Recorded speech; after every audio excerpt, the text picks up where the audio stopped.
Hello, hello. Today is Veterans Day, and that is why you guys are here, and I wrote a little introduction to start this interview off. November 11th is a day to honor those who have served our country with passion, courage, and bravery. Veterans Day to me means listening to the stories of my grandfather's experience in both the Army and Air Force, of the stories of my family's travels from base to base around the country, and in general to hear the retellings of intense stories filled with happiness, sadness, grief, and relief. We read about our notorious battles, our grand militaries, our actions taken to defend our country and our American values in textbooks, but today we put a face to an individual's story, personal stories, who both served in the U.S. Army.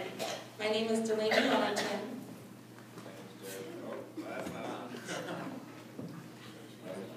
My name is Hogel. And I'm Sylvia Telesz. And we would like to thank General Jeff Norton and General John Regner in advance for being part of our program. And please lend your ears and give a hand for these two generals.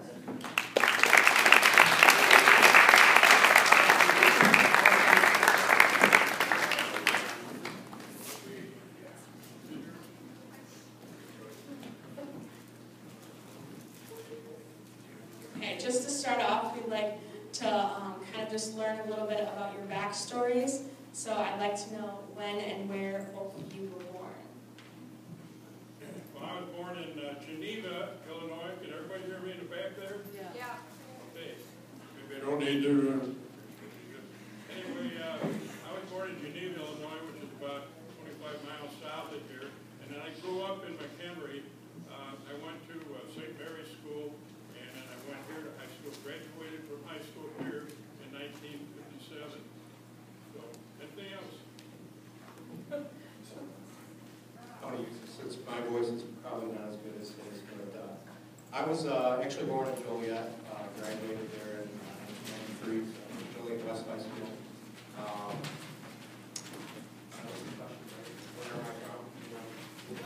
Where and when were you born?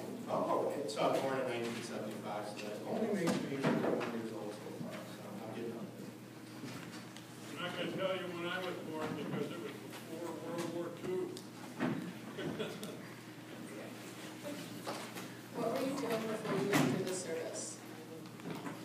I joined the Army right out of about a month after I graduated from Regner in actually Rockville, Maryland.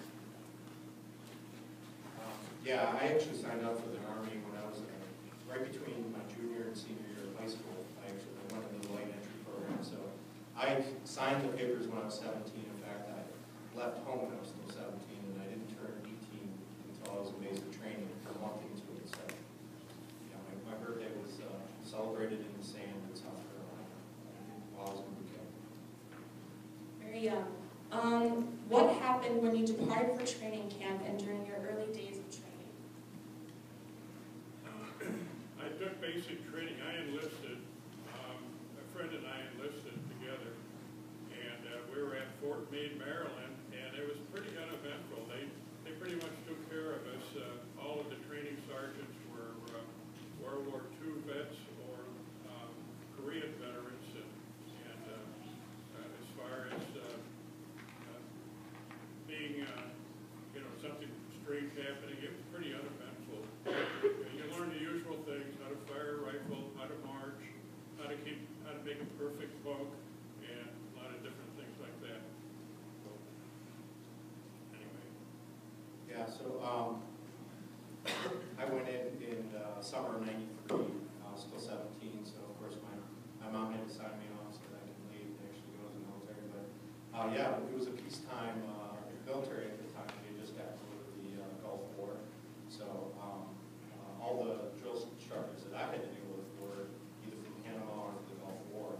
So they were somewhat hardened because there was a lot of bad things that happened there, as well as I think Somalia had not even happened yet. So, yeah, it was pretty interesting. It was kind of in between, from what I understand, the boot camp now is pretty relaxed. I just talked to someone that just got out about a month ago, and I was surprised to hear how much privileges and how many things they can do now that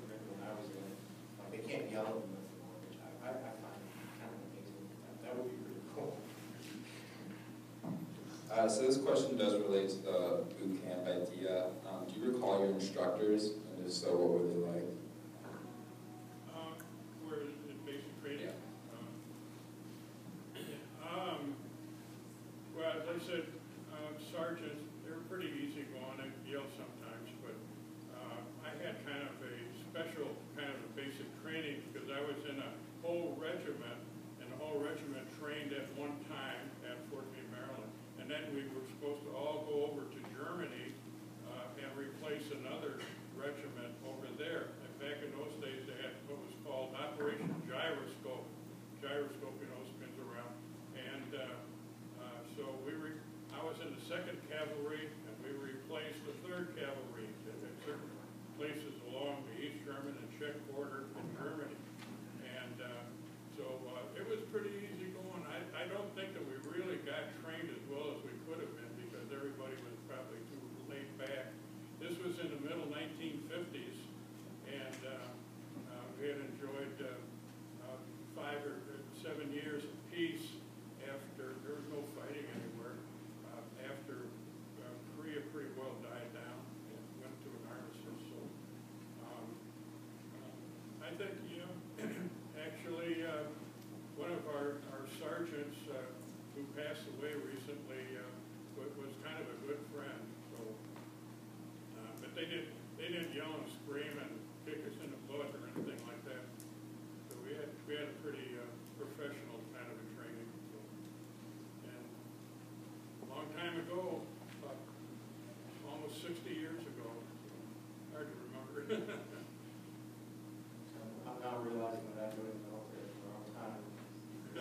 You had it good, and then the people now have it good. So I had it pretty rough. I just went back. It was, my drill sergeants were really tough. In fact, I